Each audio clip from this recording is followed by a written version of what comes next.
नमस्कार। आजकल बालों के झड़ने की समस्या दिन प्रतिदिन बढ़ती चली जा रही है और बालों के झड़ने के कारण जो हैं वो सबसे पहले कारण में आता है न्यूट्रिशन लॉस। आपके शरीर में न्यूट्रिशन की कमी। दूसरे नंबर पर आता है डिहाइड्रेशन।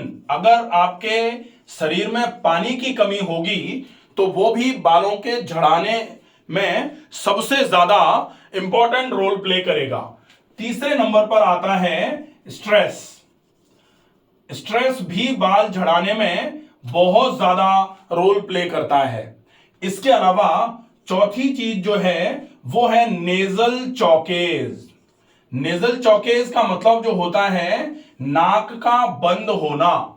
छोटे छोटे बच्चों के बाल झड़ रहे हैं तो छोटे छोटे बच्चों के बाल झड़ रहे हैं क्योंकि आजकल छोटे बच्चे सामान्य तौर पर देखा जाता है मुंह से सांस भर रहे हैं। हमारे पास कई ऐसे बच्चे आते हैं जिनका गला बार बार करके खराब होता रहता है, बार बार करके उनको एलर्जिक फेरेंजाइटिस हो जाती है, बार बार उनको टॉन्सिल्स में प्रॉब्लम हो जाती है। जब पूछा जाता है कि क्या बच्चा रात को मुंह खोल करके सोता है, तब आंसर आता है कि हाँ, ये बच्चा लगभग दिन में भी इसको टोकना पड़ता है कि मुंह से सांस मत भरो, रात को तो मुंह खोल करके ही सोता है और खराटे भी आते हैं। तो इसका मतलब क्या है? मुंह खोल के सोया जा रहा है, इसका मतलब नाक से सांस नहीं आ रही है, तो कंपनसेटरी मैकेनिज्म हो रही है, मुंह खुल जाता है और मुंह से सांस भर रहा है बच्चा।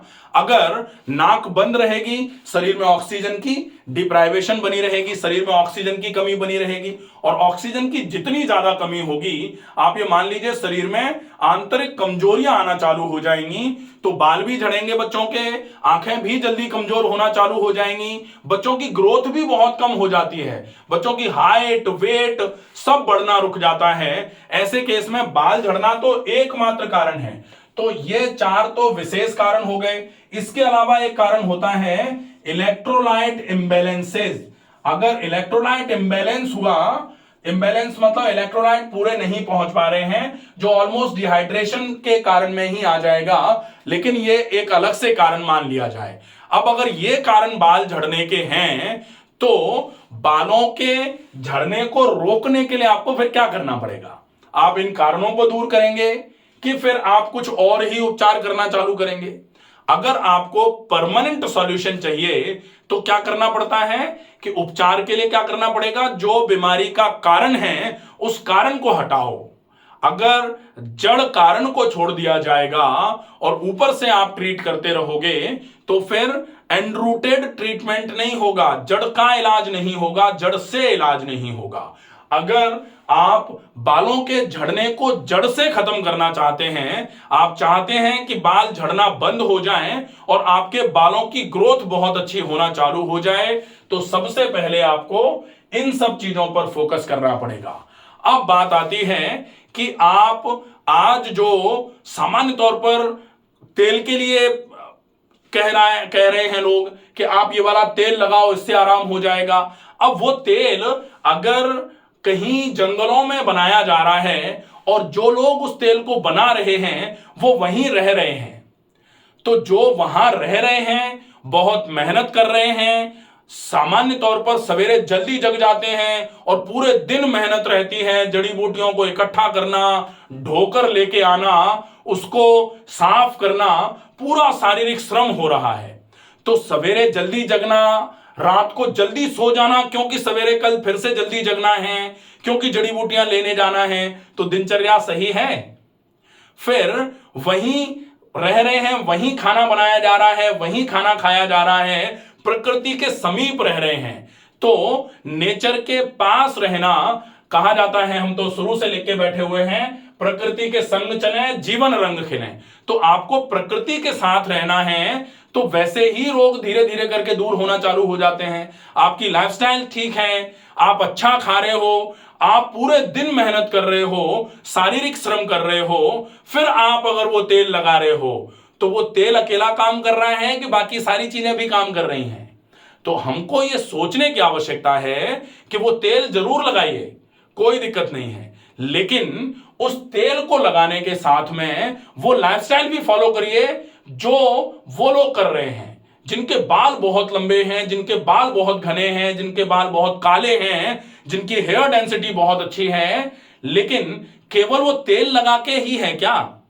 तेल लगाने के अलावा भी तो बहुत सारी चीजें वो कर रहे हैं। तो हमको उनसे ये भी सीखना है कि तेल भी लगाएं, और तेल लगाने के साथ में बालों में तेल लगा रहे हैं, बालों की सफाई अच्छे से कर रहे हैं, लेकिन मेहनत करें।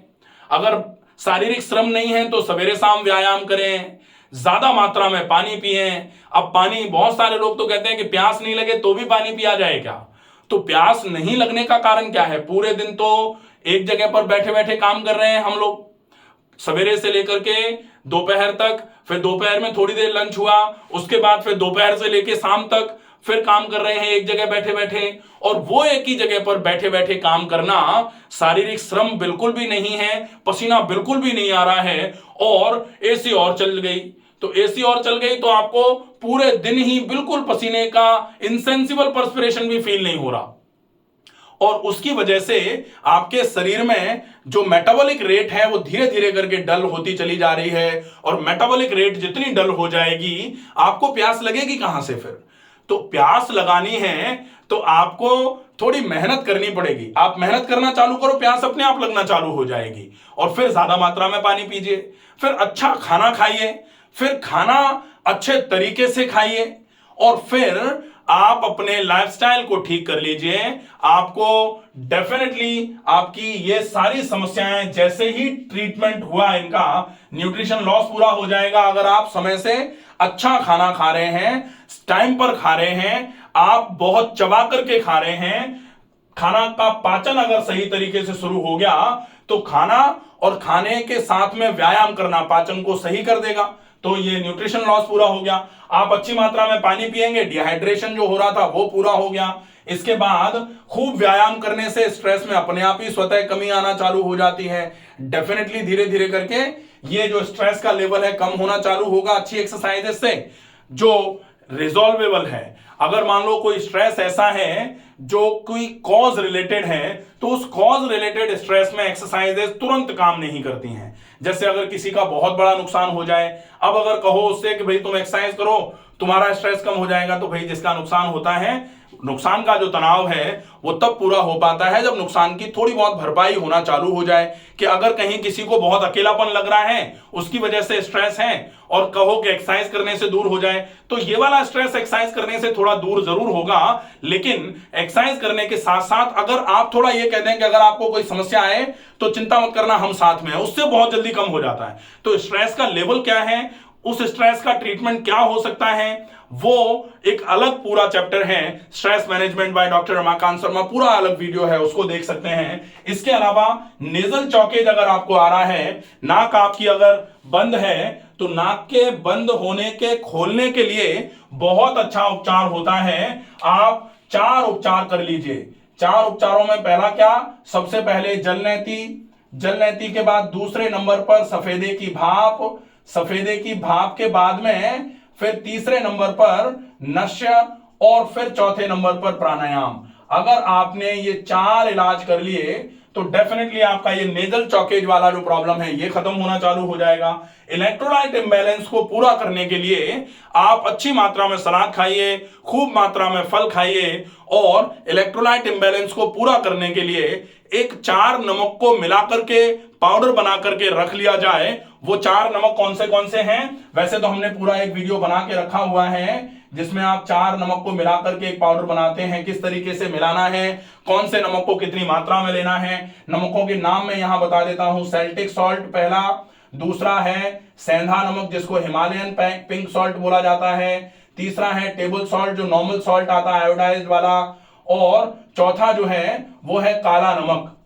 तो इन चारों नमकों को अगर मिला करके रख लिया जाए, और इन नमक को अगर सामान्य नमक की बजाय इस नमक का उपयोग किया जाए, तो यह इलेक्ट्रोलाइट इंबैलेंस को भी पूरा करेगा, पेट की समस्याओं को भी काफी अच्छे तरीके से ये रिजॉल्व कराने में मदद करता है। अगर आप ये सारी चीजें करो, और इसके साथ में आप अगर जैसे तेल कुछ लगाना चाहते हैं तो एक बहुत अच्छा तेल बना सकते हैं। आप नारियल का तेल जो आता है वो ले लीजिए।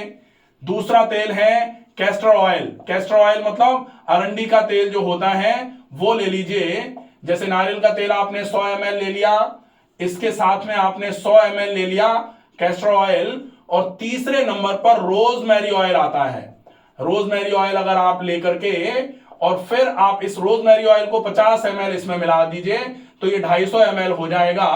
अब ये 250 ml तेल जो है इसको आप अल्टरनेटली बालों में अच्छे तरीके से धीरे धीरे करके फिंगर पैड से जो बालों की जड़ें हैं उन पर लगा दीजिए। तो उन पर जैसे जैसे आप इस ऑयल को जब लगाएंगे तो ये डीप पेनिट्रेशन करेगा और धीरे धीरे करके आपके बालों की ग्रोथ के लिए ये उपयोगी रहेगा। लेकिन ये कब उपयोगी रहेगा? ये तब उपयोगी रहेगा जब आप ये सारी चीजें ठीक कर लोगे। अगर इनको ठीक किए बिना आप सिर्फ इसका उपयोग करोगे तो ये बिल्कुल भी उपयोगी नहीं होगा। ठीक है, तो आप ये समझ लीजिए, इसका उपयोग करिए, ये सारी बातें अच्छे तरीके से समझ लीजिए। फिर भी अगर कहीं कोई क्वेश्चन रह जाता है, कोई प्रॉब्लम आपको लग रही है, या आप चाहें कि कुछ आपको पूछना है, तो आप कमेंट बॉक्स में लिख करके पूछ सकते हैं, आपको उसकी रिप्लाई दी जाएगी। आशा है ये वीडियो पसंद आएगा। ज्यादा से ज्यादा लोगों को ये वीडियो भेजें जो लोग बालों के झड़ने से परेशान हैं, जो लोग बहुत इलाज करा रहे हैं लेकिन बाल झड़ना नहीं रुक पा रहे हैं। वो लोग अगर सही तरीके से इलाज करेंगे, डिटॉक्स करेंगे, शुद्धि करेंगे शरीर की, उसके बाद न्यूट्रिशन पर फोकस करेंगे, ओरल हाइड्रेशन पर फोकस करेंगे, डेफिनेटली बाल झड़ना धीरे धीरे करके कम होना चालू हो जाएंगे। स्वस्थ रहिए, सुरक्षित रहिए। धन्यवाद।